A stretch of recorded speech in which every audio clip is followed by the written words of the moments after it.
Hi, my name is Nuno Pimenta, and my goal is to help you sing better, easier, and healthier. In this video, we're gonna talk about what it is, in my opinion, a good way to prepare a cover song from the moment of the idea up to the performance or recording of the song. I had this idea because lately, in the Singing Academy Vocal Emotion, we've been having a lot of concerts with different interpretation concepts of other songs, and later in September we're gonna have many single recitals where each singer has to prepare a solo concert with cover songs or originals, all within a concise and thought out story or message we want to convey to the audience. As you can imagine, we go through this song preparation process quite often, and I found that there are a number of steps that we always go through or should go through. So, first of all, quite obvious, we must know the song by heart. By this, I mean knowing the song structure. For example, the music of the night from the Phantom of the Opera starts with an instrumental intro, followed by a small verse and lift, and interrupts with another instrumental. After that, it goes into a cycle of verse, lift, and chorus 2 times, and then followed by a verse, a lift, and an outro. Knowing this helps us know the whole scope of the song before getting into the specific parts of the story. The melody, as it is the most memorable and identifiable part of the song, even when you don't know the lyrics, you almost always remember the melody. That's the song's identity to the listener, and you should always know the original melody by heart, even if you're going to change it afterwards. A melody is like a story in itself. Even if you have your own way of telling it, the story already exists, and you should always help the audience to follow the story that you're telling. You can only do this if you know the original melody by heart. Chord progression? A chord progression creates a mindset, a mood for the melody, for the song. Knowing this mindset, knowing how every chord changes to the next, knowing what to expect, helps you not only get into the song's mindset better, but also orient yourself throughout the song's structure. Of course, I don't mean that you have to know the chords' names or other technical stuff. What I mean is knowing them by ear, by memory, expecting specific chords during specific parts of the song. Rhythm. Time and time again, I hear other singers start verses before they're supposed to. They sing faster than the song's tempo, or not even starting a specific part of the song because they're lost. Knowing how to sing in tempo with the song is a fundamental skill, and as a singer, you should always be able to do that. This doesn't mean that you actually have to sing exactly with the same tempo as the original, but that should be by choice, not a limitation. Lyrics. This is where I fall short. The lyrics are my nemesis when singing a cover song. As with any text, we can simply memorize it, and if that's enough, good for you. But for those of us that have a harder time memorizing lyrics, there are certain steps we can take to help. Sing the song time and time again, write the lyrics by hand. Handwriting stimulates your brain into remembering more than writing in a computer. Writing and structuring the lyrics on a paper helps with the visual memory of the lyrics themselves. Focus on contextualizing each part of the lyrics with the melody in that moment. Structure the lyrics as a story that you tell. Imagine situations in your mind for each part of the lyrics. If you have other methods for memorizing lyrics, share with us in the comments below. Story behind the song. Every song has a story, a reason for being, a message that the artist wants to convey. It may be a hypothetical situation, an experience from the artist's life, something he observed, etc. But there's always a story. Try to understand that story, even if it's just your interpretation of the lyrics' meaning. That will help you better understand the song itself, better identify with its message, and better deliver your own version of the story. The artist. Knowing the artist helps with the story of the song, how that artist usually tells a story, what kind of songs he usually sings, and his style. This helps you get better acquainted with the delivery and the song itself. All of this is important for you to be able to establish the difference between what's the original song and what's your version. If this video is bringing you any value, please tap the like button, as that would help me and the channel reach more singers like you.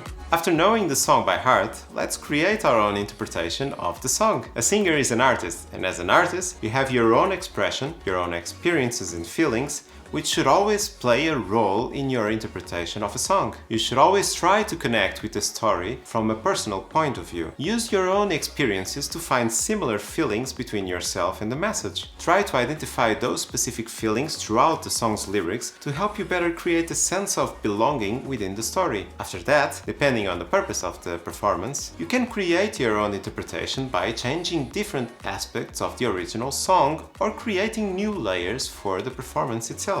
Musically speaking, The tone in which we're singing our cover doesn't have to be the original tone. We may want to change it because it's too difficult for our vocal range or simply doesn't make sense for our version of the song to sing in the original tone or key. We can also change something so structurally fundamental as the style of the song. You see this many times with acoustic covers, piano covers, metal covers, jazz covers, blah blah blah covers, etc. If changing the style makes sense to you as an artist, why not? Something that we see more often is differences in the melody. You don't have to be stuck singing the exact same way as the original artist sang. You should sing the melody as it makes sense to you, to your version of the story. However, always be careful to not alienate the audience by changing the original melody too much. You should always create convergence points for the audience to identify with and follow the song according to the memory they have of the original version. As I said before, chord progression is used to set the mood of the song, to convey feelings, profound happiness, betrayal,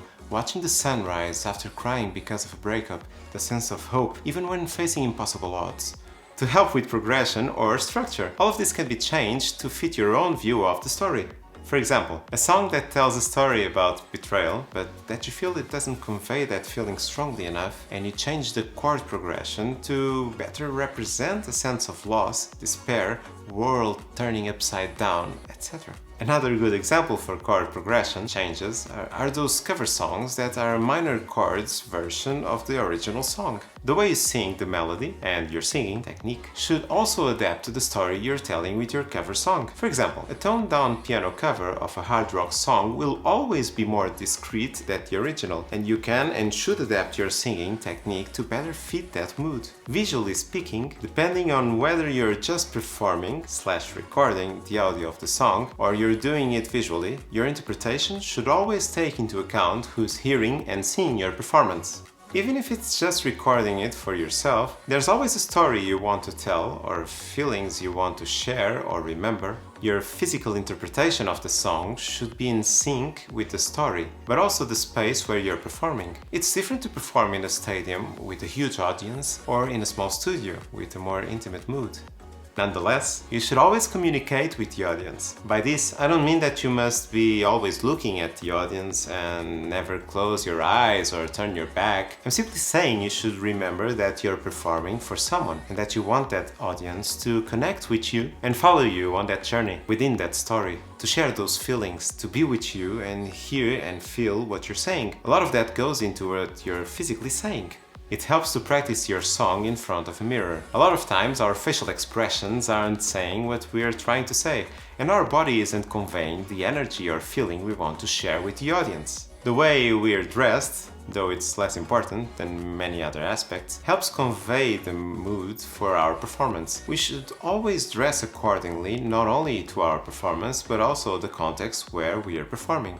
Now, about our surroundings, we can think about set composition, lights, and, if applicable, camera shots. All these help better tell the story, set the mood, convey emotions, etc.